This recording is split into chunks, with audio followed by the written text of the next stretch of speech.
ഉറക്കത്തിൽ നിന്ന് വിളിച്ചെടുപ്പിച്ച് happy Christmas പറഞ്ഞ് കേക്കാട്ടാ, ചീത്ത പറയരുത്. അപ്പൊ സന്തോഷത്തിന്റെയും സമാധാനത്തിന്റെയും നല്ലൊരു ആശംസ കേട്ടോ. ഹാപ്പി ക്രിസ്മസ്, ദൈവം അനുഗ്രഹിക്കട്ടെ. ഓക്കെ, സുഖമായിട്ട് കിടന്നിരിക്കും കേട്ടോ. നമസ്കാരം. ഇന്ന് ക്രിസ്മസ് ആയിട്ടേ നമ്മൾ ടൗണിൽ ഇറങ്ങിയേക്കാണ്. അപ്പോൾ സാന്താക്ലോസ് ഇന്ന് കുറച്ച് പേരെ കാണുന്നുണ്ട്. അപ്പോൾ നമുക്ക് ചുറ്റും കുറേ ആളുകളുണ്ട്, സാധാരണക്കാർ. അപ്പോൾ നമുക്ക് അവരുടെ അടുത്തേക്ക് സ്നേഹത്തിൻ്റെയും സമാധാനത്തിൻ്റെയും സന്തോഷത്തിൻ്റെയും സന്ദേശം എത്തിക്കാൻ പോകണം. അതോടൊപ്പം ഒരു കൊച്ചു മധുരം. അപ്പോൾ നമുക്ക് അവരെ തേടി പോകാം. വാ, ഇങ്ങനെ നോക്കി നടക്കണം കേട്ടോ. അപ്പോൾ നമുക്ക് കൊടുക്കണമെന്ന് തോന്നുന്ന ആൾക്കാർക്ക് മാത്രമേ കൊടുക്കുള്ളൂ, എല്ലാവർക്കും കൊടുക്കാനുള്ളതില്ല.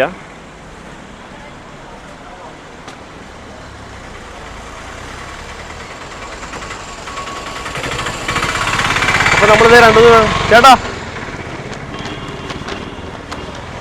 Happy Christmas. Happy Christmas. അപ്പോൾ അവരൊക്കെ ഞാൻ കണ്ടോളാം കേട്ടോ. അപ്പോൾ ഹാപ്പി ക്രിസ്മസ്, ദൈവം അനുഗ്രഹിക്കട്ടെ. Happy Christmas.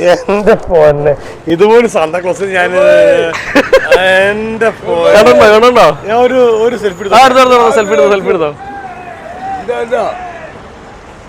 Happy Christmas. Happy Christmas. എടുത്തോ, സെൽഫി എടുത്തോ. പോലെ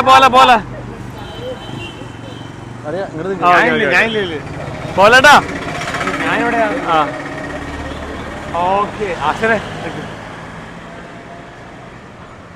okay thank you. Okay mind വേറെ. അപ്പൊ പാടി ഹാപ്പി ബർത്ത്ഡേ അല്ല. ഓക്കെ ശരി കേട്ടോ, പോയി കിടന്ന് പറയാ.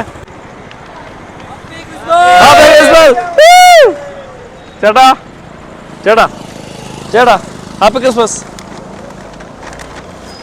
ഉറക്കത്തിൽ നിന്ന് വിളിച്ചെടുപ്പിച്ച് ഹാപ്പി ക്രിസ്മസ് പറഞ്ഞ് കേക്കാട്ടാ, ചീത്ത പറയരുത്.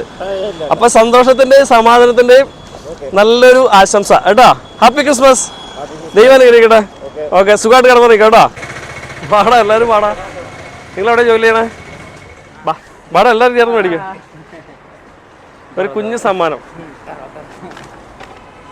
അപ്പോൾ ഈ ക്രിസ്മസ് രാവ് എന്ന് പറഞ്ഞാൽ ഓക്കെ, ഹാപ്പി ക്രിസ്മസ്, സന്തോഷത്തിൻ്റെയും സമാധാനത്തിൻ്റെയും ഒക്കെ വലിയൊരു ആശംസ അറിയിക്കണം കേട്ടോ. Okay, see you. അപ്പോൾ ഹാപ്പി ക്രിസ്മസ്, ബൈ ബൈ. ചേട്ടാ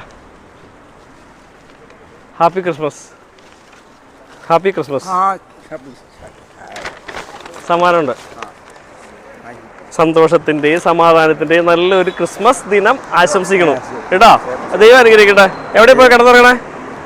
റോഡ് സൈഡ് കിടക്കൂലേ? അപ്പോൾ ഭക്ഷണം കഴിച്ചോ? ഇപ്പോൾ പുതപ്പൊന്നും ഇല്ലല്ലോ, ചുമ്മാ ഇങ്ങനെ കിടന്നുറങ്ങും. വീട്ടിലാരാളെ? എല്ലാവരും മരിച്ചേ? ഒറ്റയ്ക്കേ ഉള്ളൂ? സാരമില്ല, നമ്മളെല്ലാവരും ഒറ്റയ്ക്കാണ് തിരിച്ചു പോണത്. എന്തായാലും ഈ സാഹചര്യമൊക്കെ പൊരുത്തപ്പെട്ടില്ലേ? ഓക്കെ, എന്തായാലും സന്തോഷമായിട്ടിരിക്കുക. ദൈവം അനുഗ്രഹിക്കട്ടെ കേട്ടോ. പോക്കോട്ടെ. അപ്പോൾ ഹാപ്പി ക്രിസ്മസ്. മധുരം കഴിക്കട്ടോ. ഓക്കെ ശരി. ഓക്കെ, കഴിച്ചോട്ടോ. ഞാൻ ഉറക്കം കളഞ്ഞൊന്നുമില്ലോ. ഓക്കെ ഏട്ടാ, പോവാട്ടോ. ശരി, ഹാപ്പി ക്രിസ്മസ്. Happy Christmas. എങ്ങടാ വരുന്നത്? ചുമ്മാ. ഓക്കെ, ഏത് കേക്കായിരുന്നു, എല്ലാവർക്കും കേക്ക് കൊടുത്തു. Okay bro, see you. Okay. എന്തുവാ കഴിച്ചോട്ടോ. ഒരു നോക്കുകൊണ്ടും വാക്കുകൊണ്ടും പുഞ്ചിരികൊണ്ടും നമുക്ക് നമ്മൾ നഷ്ടമായ ചില ഇടങ്ങളുണ്ട്. ആ ഇടങ്ങളിലേക്ക് ഒരു പക്ഷെ നമുക്ക് തിരിച്ചു പോകാൻ സാധിച്ചേക്കില്ല. എങ്കിലും ഇരുട്ടിൽ ഒറ്റയ്ക്കായവരെ തിരിച്ചറിയാൻ എളുപ്പമാണ്. അവരൊന്ന് തൊട്ടു നോക്കാൻ, ഒന്ന് പുഞ്ചിരി കൊണ്ട് തലോടാൻ, സ്നേഹത്തിൻ്റെ ഭാഷയിൽ ഒരു മധുരം നൽകാനൊക്കെ സാധിച്ചാൽ ഒരു പക്ഷേ അല്പസമയത്തെങ്കിലും അവരുടെ ജീവിതത്തിൽ ഒരു വെളിച്ചമേകാനും സന്തോഷമേകാനും സാധിച്ചാൽ അതിൽ പറയും എന്താണ് നമുക്ക് വേണ്ടത്. അപ്പോൾ അതുകൊണ്ട് വെറുതെ ഒരു ശ്രമം അത്രമാത്രം. ഒരു ചെറിയ ലൈഫുള്ളൂ, അത് സ്നേഹത്തോടെ നമുക്ക് മുന്നോട്ട് പോയില്ലെങ്കിൽ പിന്നെ എന്തിനാ അല്ലേ? അപ്പോൾ അതുകൊണ്ട് വാശി വരവൊക്കെ വെച്ച് പുലർത്താതെ ധൈര്യസമേതം നമ്മൾ സ്നേഹത്തിൻ്റെ ഭാഷയിൽ സംസാരിക്കുക, സ്നേഹത്തിൻ്റെ ഭാഷയിൽ സ്പർശിക്കുക, സ്നേഹത്തിൻ്റെ ഭാഷയിൽ ചേർന്ന് നിൽക്കുക. ഈ ഒരു കൊച്ചു മധുരം വലിയൊരു സന്ദേശമായി മാറട്ടെ. നിങ്ങളുടെ തൊട്ടടുത്തുള്ള അല്ലെങ്കിൽ നിങ്ങൾക്ക് അറിയാവുന്ന മോശ സാഹചര്യത്തിൽ നിൽക്കുന്നവരെ വിശേഷപ്പെട്ട ദിവസങ്ങളിൽ പ്രത്യേകം ഓർക്കണം. കാരണം ബാക്കി എല്ലാ വീടുകളിലും നല്ല ഭക്ഷണവും നല്ല സാഹചര്യമൊക്കെ ഒരുങ്ങുമ്പോൾ ചിലർ ഒന്നും അറിയാതെ എങ്ങനെയെങ്കിലുമൊക്കെ ജീവിച്ചു പോകുന്നൊരവസ്ഥയുണ്ട്. അതൊന്നും ആരുടെ വീട്ടിലുണ്ടാവാൻ പാടില്ല. അപ്പോൾ കൊച്ചു സമ്മാനമെങ്കിലും, ഒരു കൊച്ചു സമ്മാനം 50 പൈസ മിഠായി ആയിരിക്കും, പക്ഷെ അവന് കിട്ടുന്നൊരു വലിയ ആനന്ദമുണ്ട്. എല്ലാവരുടെ ലൈഫിലും വലിയൊരു സന്തോഷത്തോടെയും സമാധാനത്തിൻ്റെയും ക്രിസ്മസും അതോടൊപ്പം അഡ്വാൻസ് പുതുവത്സര ആശംസകൾ നേരുന്നു. അപ്പോൾ എൻ്റെ എപ്പിസോഡ് കാണുമ്പോഴേക്കും സുലാൻ.